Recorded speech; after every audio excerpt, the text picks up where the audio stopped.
Hey everyone, Sathala here, and I am playing Dragon's Crown.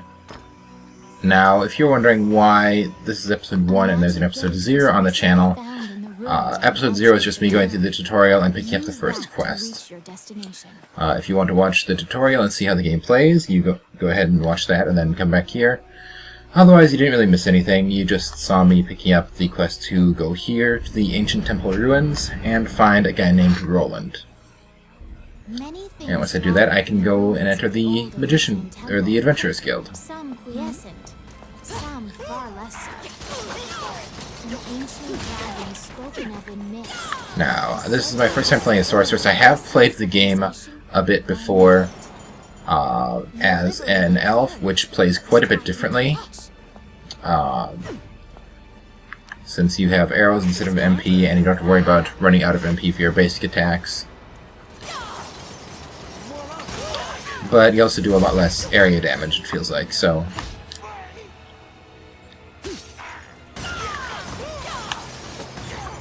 You also have less of the cool spell things. You have made your way to Roland. At the guild's behest, he is looking for adventurers who went missing in the ruins. For you to pass your guild exam, you must help him. Roland tells you to search in the ruins that are submerged in water. Much time has passed since the missing were last seen. He tells you to bring back their bones if they are found dead. They're coming. So I have to find a guy or find the guy's bones, whichever. Oh, I'm out of mana. I hate this statue. Every time I knock it down, it ends up falling on me.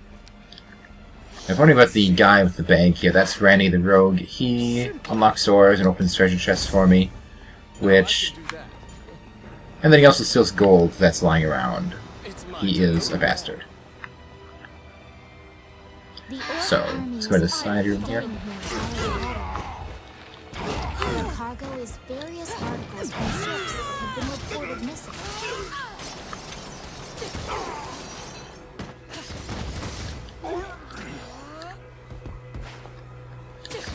Alright, let's finish these guys off here, and then I can get these treasure chests. Now, if you... This little cursor here lets me select what to tell Rennie to open. It also can be used to search around for loot. These little star things appear sometimes while I'm hovering over things. And each one, if I hover over it, will give me a couple items. So let's have Rennie open this while I eat some food. Food is a little apple I got in the upper left corner. And eating food gives me back health. It also increases your health beyond your maximum to about 150% of your maximum. So it can be very helpful. But it takes a while to eat it. You also have potions that are a lot quicker to use, but limited use and can't heal you past your maximum. So, always a good idea to keep your eye on your health. You have multiple lives, but the more lives you have at the end, the more your score is. And score is important in this game because it's also your experience points. So having a lot of points from picking up coins, or from having lives left over, or what have you, will be a lot more experience and leveling up faster.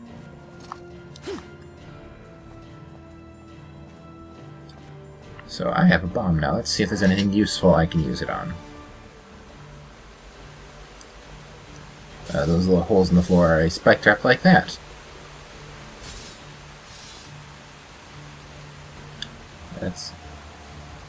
Yeah, this is just the first real level. It's pretty easy. There's not very many enemies. Oh,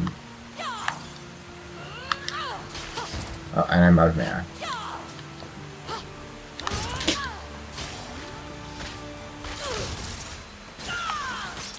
Okay, as a sorceress, probably a good idea to keep an eye on my mana. Running out in the middle of a fight is a bad thing. Later on in the game I can get allies that can kind of help me fight and take care of enemies while I'm recovering mana.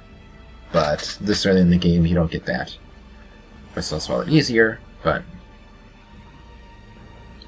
And of course I find the guy's bones. You have found the bones of a missing adventurer. Sometimes the dead have been known to leave behind a message right before they perish. And yeah, sometimes the messages are humorous references to various things. All sorts of amusing things.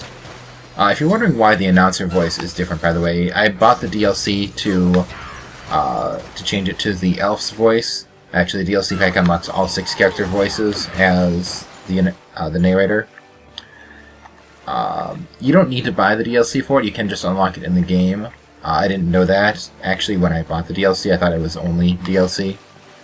But it is fairly difficult because you have to beat the game with that character, and then pay 1 million gold for each character voice you want to unlock. So, it's neat. It gives a bit of a change to kind of listen to the other narrator voices. They do actually say some different things, but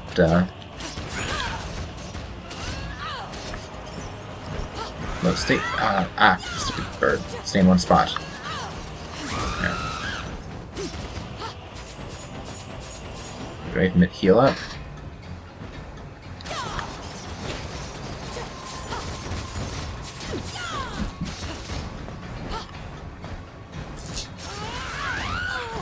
Ow.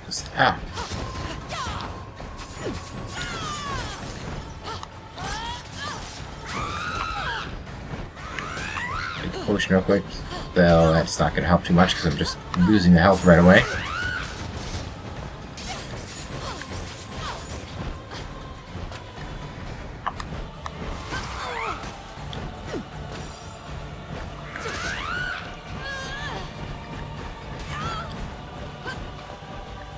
Potion heals me for, I think, 30% of... I can reflect those at the thing. That is very good to know. Let's see. Oh, if I can time it right, I can reflect it. Ah, crap. That's probably going to kill me. Oh, no, almost. Oh, this is going to kill me. Yep. Now, like I said, you have multiple lives. You can get back up when you die and just start fighting again. So, yeah, there we go.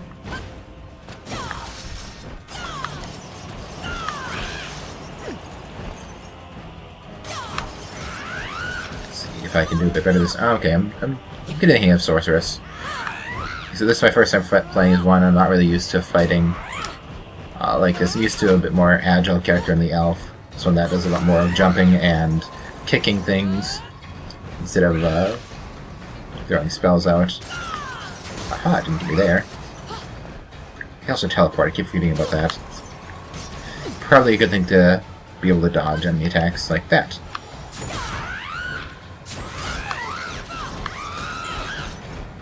And, okay.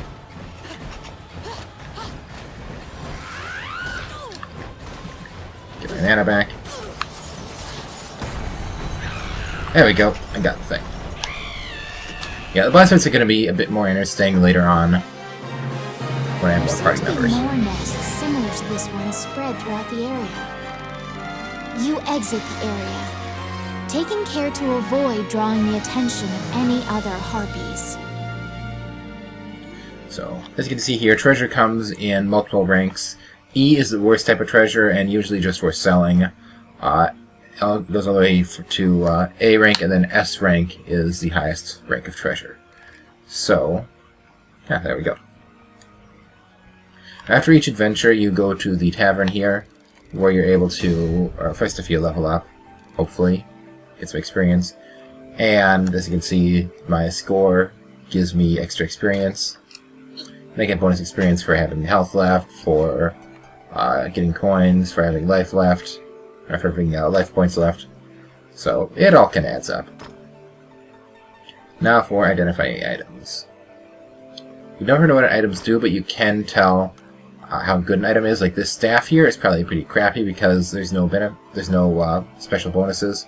This staff might be pretty good because it's got 2 abilities on it. So I think I will just sell off this staff. Appraise all 3 of these because I've got enough money for all that. Let's see, this one has the most damage. Yeah, I think I'll sell off these two. Identifying a staff and then identifying any item and then selling it will give you less gold than just selling it without identifying it. Let's see, these earrings will probably be better. Sell off these ones. And then the belt would be nice, but as you can see, Sorceress isn't listed on the equipment for it. Sorceresses can't wear belts, so we just sell that.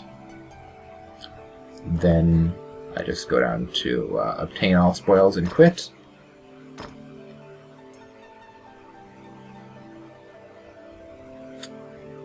And go on and put myself and turn in this quest.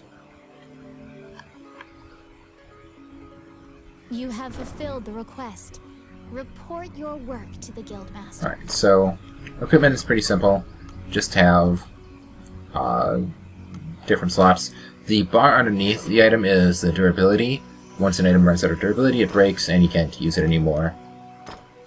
But we'll just get this actually low. Wow, it's lower defense than my old ones. Weird. Just a stun time though. Yeah, that's. I think we're gonna take the higher defense right now since I have no other armor. But this staff is a lot better. So we'll take that. And then we'll go and repair stuff. Welcome. Which one do you want?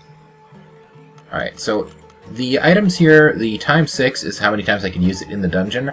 The restock amount on the right is how many total potions I have.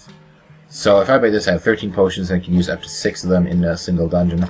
I think I'm going to get this, since it's fairly cheap and having a lot of potions at once is helpful. Stronger out. You know what, having some of these early on would probably be helpful as well. So it's expensive, but I think I'll take it. You get enough gold that you don't really need to worry about the cost of things after a little while. But we will sell off my old staff. Actually, it gave me nothing, but we'll sell it anyway. Sell off the earrings. And then go to repair.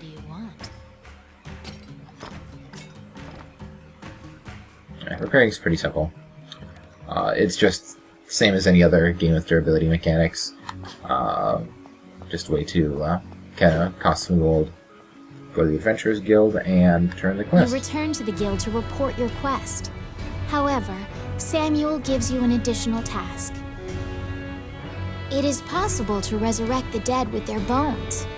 He tells you to go to the temple to attempt the resurrection ritual. Canaan Temple is a temple dedicated to the worship of the goddess Althena. Proceed there immediately.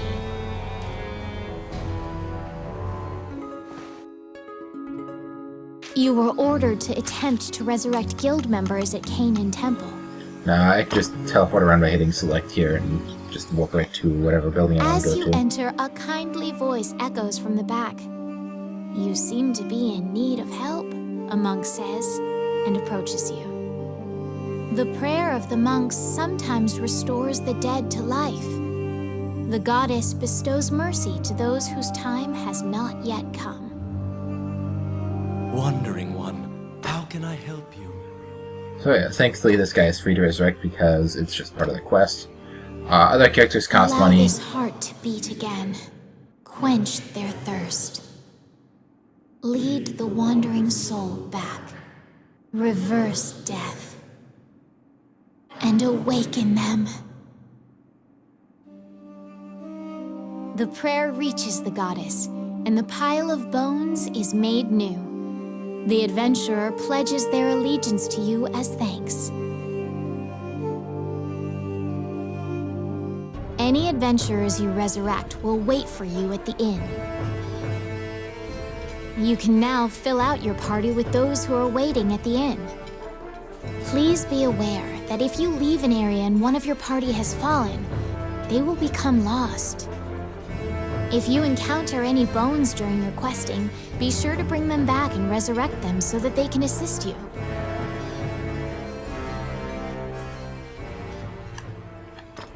See, I can choose to add this guy as a party member. I can also just leave him out and when it says join on here for the party, they, whenever I'm in a dungeon, a random ally from my ally list will come and join me.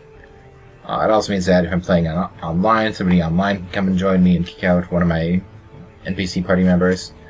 So I just like to leave it as join on. Kind of get a bit of a mix of different characters. But if there's anything actually difficult that I'm coming up to, I can choose which characters to have, or choose to have nobody coming if I want to do it alone. Report your work to the Guildmaster. So, head back to the guild.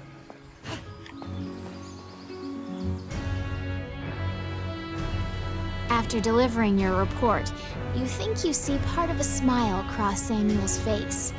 You are now registered with the guild. You may now get cooperation from guild members. They may participate in your party and help you in completing quests. The Adventurers Guild has a backlog of quests because many adventurers are occupied with the Dragon's Crown rumors. The king and his retinue left to find the Dragon's Crown and are missing. Many guild members are now searching for them. The existence of this crown that supposedly controls dragons is disputed, but the king was obsessed with finding it. Samuel hurriedly assigns you a new task. You get the feeling that he deems you reliable and trustworthy. It's a request from this country's prime minister. The quest's details will be provided at the castle. You wonder about the lives of the powerful people in that grand castle. You happily accept the job.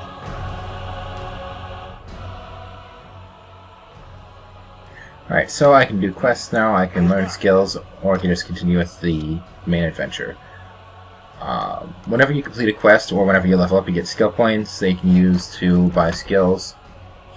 The sorceress skills here are specific to the sorceress. The other tab was general skills that all characters can get.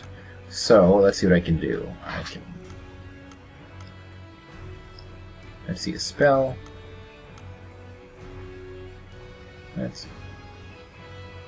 That looks kind of nice. I think I'm going to get this one. Thunderhead skill. Alright, so this is a skill item, which means it's actually an item in my bag that I have to use like a potion would. Like I'd use a potion. It regenerates automatically whenever I go back to town, but it does take up an item slot. So, and I can turn piles of bones into more allies. I think I'll get this later. I think I want to be able to pick up bone piles for now and not worry about getting allies out of them. Flying sounds cool though. Double jump and press X to fly. Alright, I'm out of skill points, so we will take on a quest.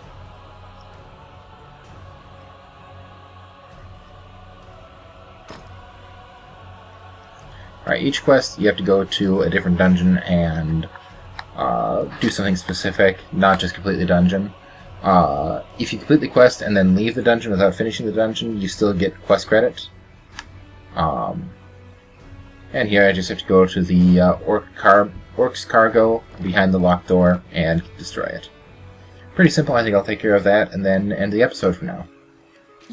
We'll take care of the castle next episode. So warp right to the gate. And go back to the ruins. And we'll just see how quickly we can clear that place out, especially when I have another ally joining me.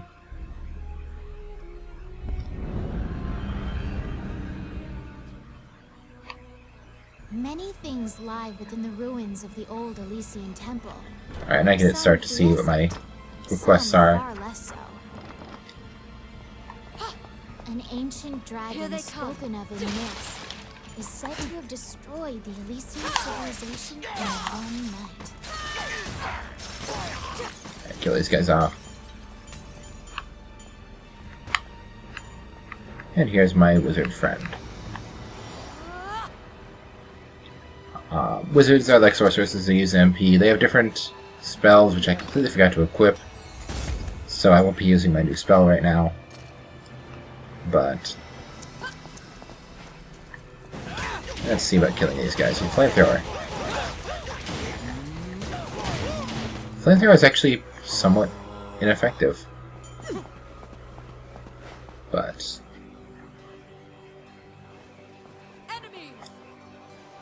as you see, he's using a fire staff. I can get a different element staff as well if I'm lucky enough to find one. Haha! The statue didn't kill me this time. If I could find different elements of staffs, I can pick those up and use them instead. More treasure. It's my turn. The Orc army is apparently... And here we are. Their cargo is various articles from ships that have been reported missing. Oh, they're dead. Okay. So all I have to do here is kill off the orcs and open the chests. Now, my NPC helpers will run over and grab food and such if I leave it sitting around. Which, yeah, can be a bit annoying, but just means I have to beat them to it mainly. So let's make sure that this counts as done. Yep, okay. Hey guys, Sethali here again. I apologize for cutting the video short here, but there were some major issues with the recording after this point.